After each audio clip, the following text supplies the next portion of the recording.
Hello, dog people, and welcome to another installment of the Rocker Dog Podcast, the only show on the planet that talks to musicians about their dogs and how darn awesome they are. I am your host, Tim Dill, and forever by my side is my doodle buddy, Charlie, and today we are thrilled to be having a quick little chat with guitarist and singer-songwriter Joanne Shaw Taylor, whose latest LP called Heavy Soul is out June 7th on Journeyman Records. And this is her Psycho Sausage Rocker Dog.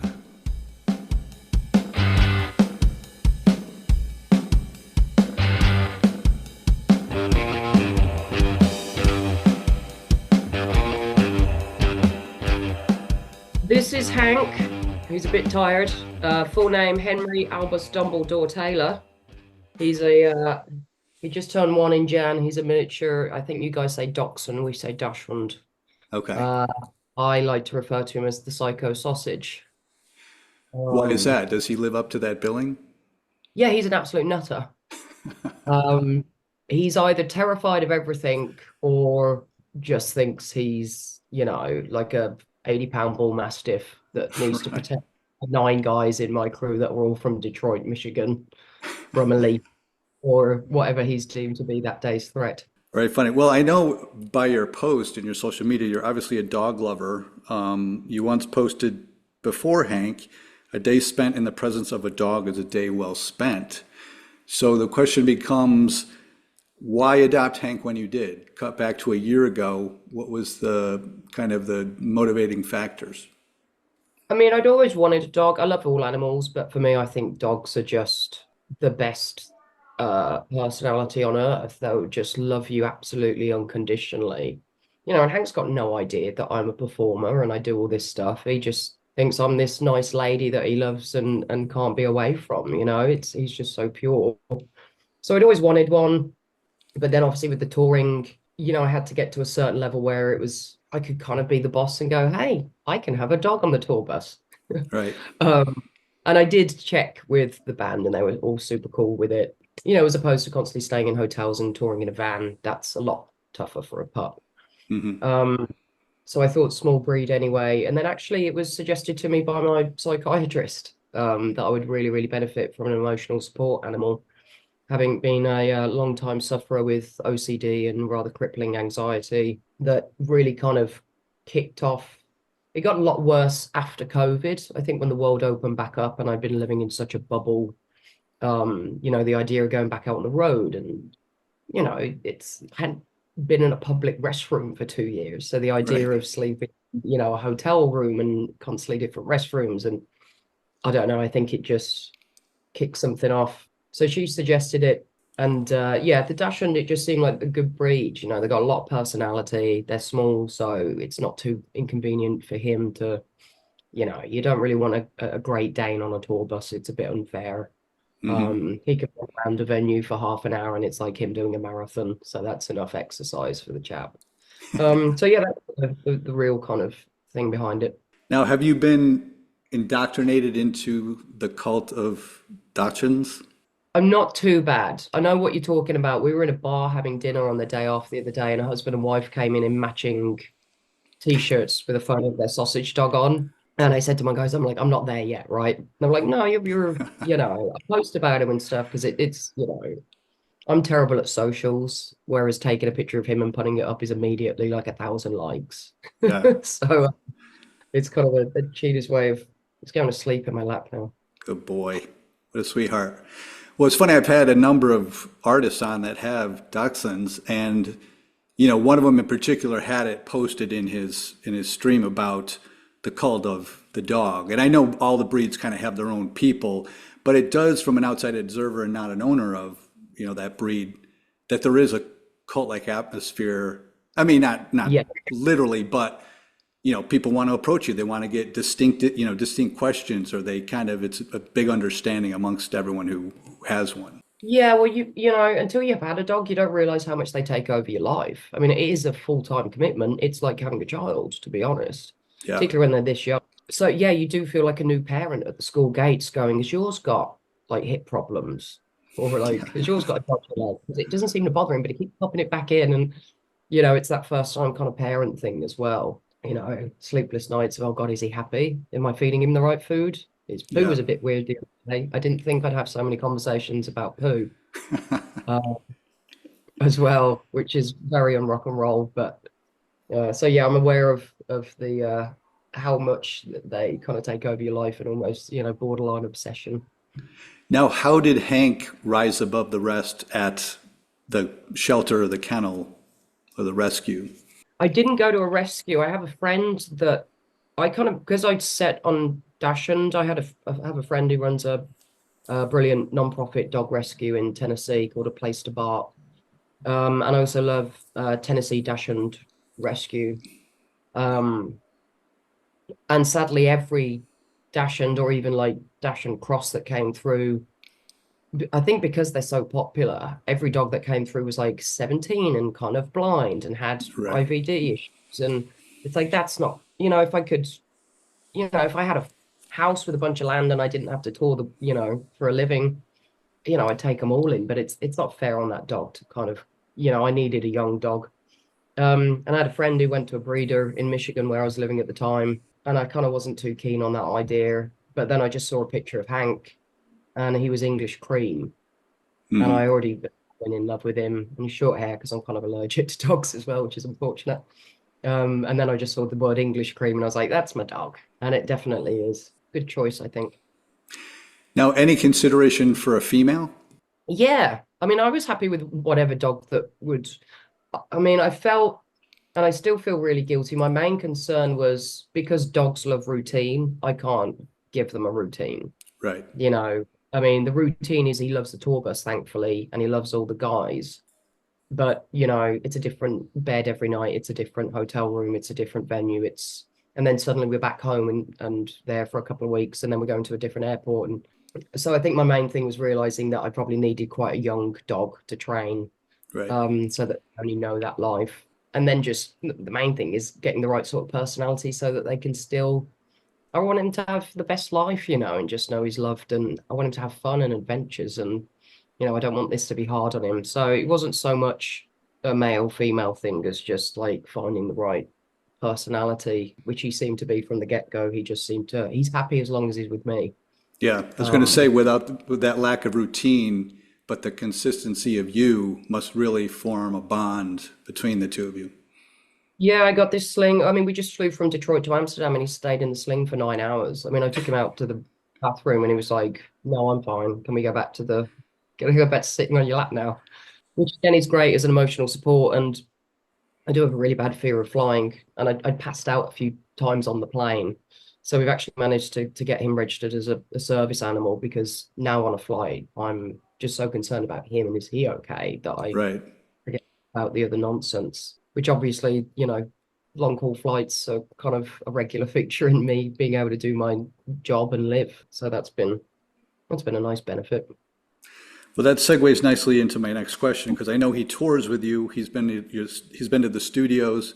He's been on video sets, on stage. He flies. Any incidents in any of those venues? Um, the only two I can think of is we stayed out on the road a day or two extra, so I had to switch up his food, and he did what I would describe as a fecal Jackson Pollock on one of the stage rugs. But he's so tiny and cute that even like and it was my rug, not the venues. Everyone's like, "Oh, it's fine." He did manage to get into. We usually keep the bunk area locked if he's on the bus by himself, so he's just in the living room and he's got his crate in there and his toys. But for some reason, he managed to get into the bunk area and he ate. I guess my guitar player had like chewing nicotine or something. Oh yeah. Oh boy. And he managed to get into that. Unfortunately, I caught it and grabbed it out his mouth and took him to the vet. And there was a little bit of nicotine in his system, but not enough to damage anything. So, I mean, that's the main thing of just constantly cleaning up after nine dudes. Like, hey, can we not leave Oreos on the table? Yeah. Because he can get there. Um, so just things like that, really. Okay. There was a funny post you wrote that I normally don't brag about my expensive trips, but I just got home from the vet. So Yeah. did you budget correctly in taking on this responsibility of pet ownership? No, because I underestimated Hank's ability to be stupid. Um, and also my ability to be stupid. So I bought him like a kid's tent ball pool, thinking without because particularly when he was younger, it's just like how can I find ways of keeping him occupied for just 10 minutes so I can Yeah. have a shower. So I bought a ball pool, and then he started having very strange coloured stools, shall we say, like green, like Yeah. neon green. I was like, Oh my well, that gosh. looks a bit, that can't be good. So I took him to the vet, and it turned out he'd eaten a couple of the green balls in the ball Oh, pit. So they had to like flush the system and stuff. So yeah, no more plastic objects are allowed in the house. okay. And another, well, you used to have like a series that said cool people who get to meet Hank.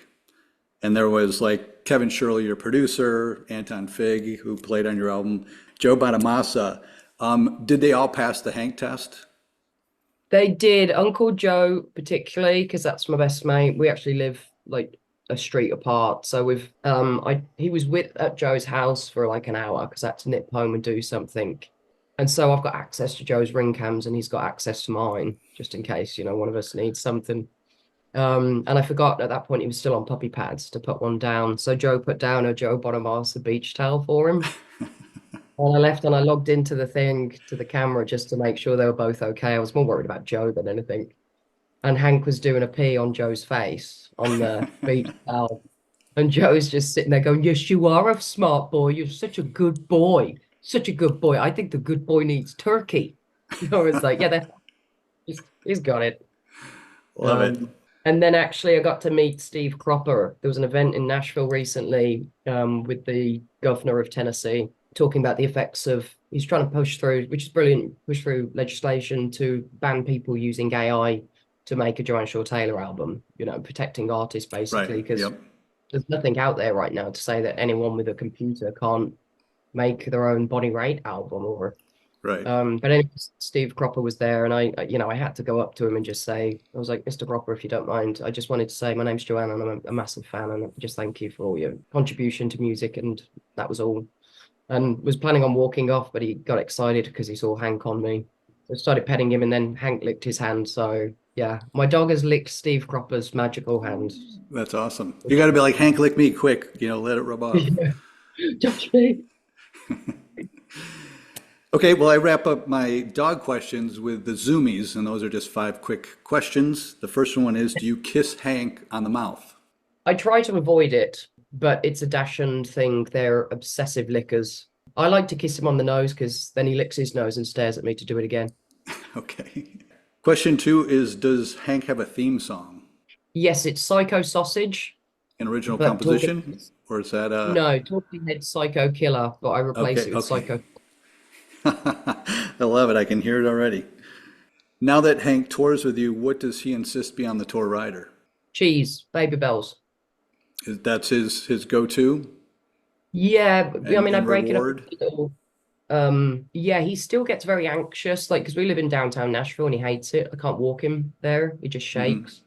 And even if I carry him out in the sling, which is strange because the tour bus that I mean they're bumpy, and he's flat out every night in the bottom of the bunk. And so if we're in a bigger city and he's getting nervous, I'll just little baby bell just to reassure, like, oh, scary noise equals cheese. I learned from a recent artist about a cheese tax, paying the cheese tax. So sounds like that might be a similar thing going on. Question four, do you have a dog voice? Do you speak to him in a dog voice, or do you give him a Yes, I dog voice? talk Does to he have a him voice? both. I talk to him as if he's a baby, which is probably annoying, but you just fall into it. And I'm quite sure he doesn't know his own name because I spend most of the time calling him Boo Boo or Bubbakins. Hank's voice is like, "Hey, Mom, how you doing? I didn't put in the bunk. You're welcome." Love it. I love it. And finally, five is there a dog organization or service you'd like to give a shout out to? You mentioned a couple A already. place to park in Tennessee is fantastic, and I love Tennessee Dachshund or Dachshund Rescue. But I think just anywhere, your local humane society, they're all doing brilliant work for, particularly no-kill shelters. Yeah. Yeah. I mean, again, if it was up to me, my end goal is to retire and buy a cheap piece of big land and just have all the shelters have me on speed dial. So if there's a dog that's going to get put down, bring him to me and I'll take care of him best I can. Yeah, I have that similar vision myself. Just a lot of land and a lot of dogs. Heaven.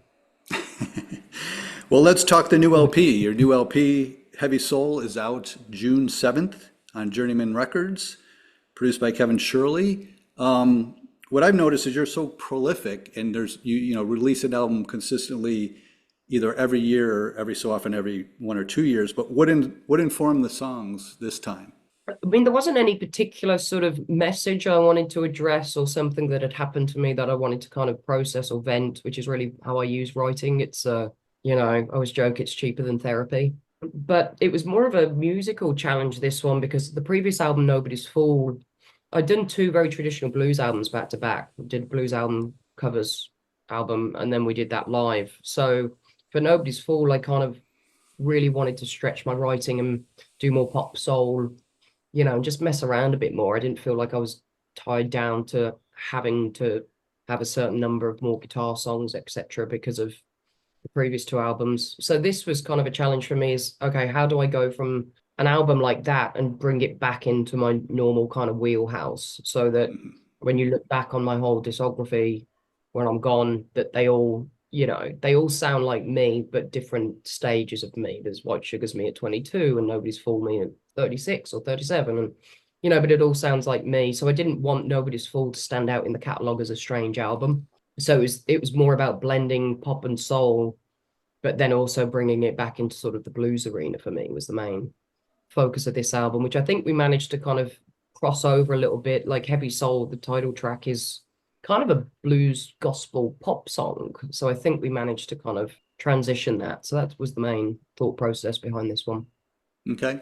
And at this juncture in your career, you know, how would you, you know, saying that you kind of go back to when you're in your early 20s, but how would you define success now? Like, what do you want from this album?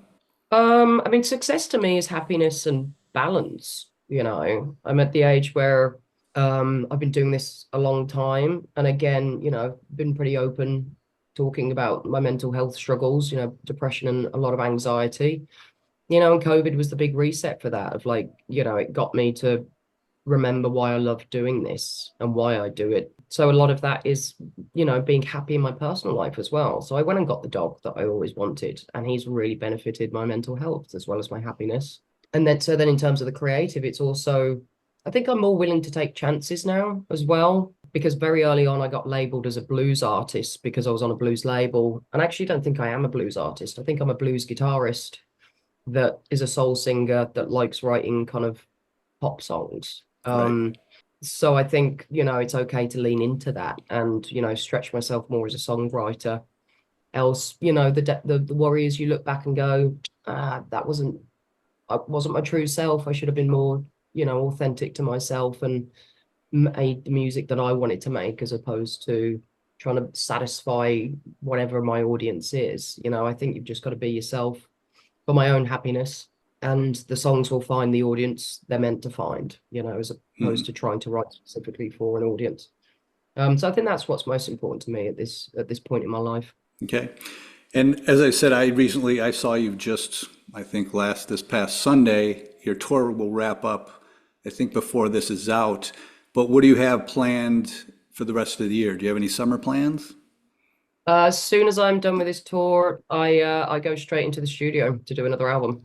There's that prolific artist I was speaking of. I mean, it's not too bad. I was thinking about that today because I mean, my albums are like 10, 12 songs, predominantly original material. And then I saw Taylor Swift today has essentially released three albums in one album. It's like 32 tracks or something. I'm like, I'm lazy in comparison. So yeah, I've got no excuse. I'm also going to do a little acoustic EP while I'm in there, which is something I've been wanting to do for a while. Ah, that'll So be very cool. yeah, kind of strip down some of the demos, you know, so you get to see how the song started and where it ended up. So yeah, busy. Well, I give Taylor the benefit of the doubt that she collaborates. Do you collaborate with your songwriting? A little bit, but not too much. I think again, because I love writing so much for me in terms of one, it's like solving a puzzle. Like I have this music, all right, what's the melody? What's the title? How many syllables? It's kind of like cracking a puzzle to me. When it's done, oh, that chorus isn't right. And when you finally get it, you're like, yep, that's what the song needs. It's like finishing a crossword puzzle. But also, again, it is very therapeutic for me. So I kind of struggle with co-writing a little bit because I guess it's a bit of a possession thing that I worry that it's going to end up not feeling like what I'm trying to say. Right. So I do occasionally, if I get stuck with a song, there's some brilliant co-writers out there. Joe, I work with, Beth Nielsen Chapman, is fantastic and very much suits my kind of voice and what Mhm. I'm trying to say. But yeah, predominantly do it myself, not out of talent, but out of being a control freak. Well, Joanne, I initially found you because of the dog, and I did my research and listened to your music and saw you live. So I'm now a big fan and an equally Oh, big fan of Hank. So keep. Oh my gosh, he's not impressed. he's out for the count. What a He's the guy. sweetheart. But thanks so much for giving me your time. I loved hearing the stories, and best of luck in the future. Oh, thank you, love. No worries. Thanks for having us on. Thanks says Hey, thanks. my pleasure. Good night, Hank.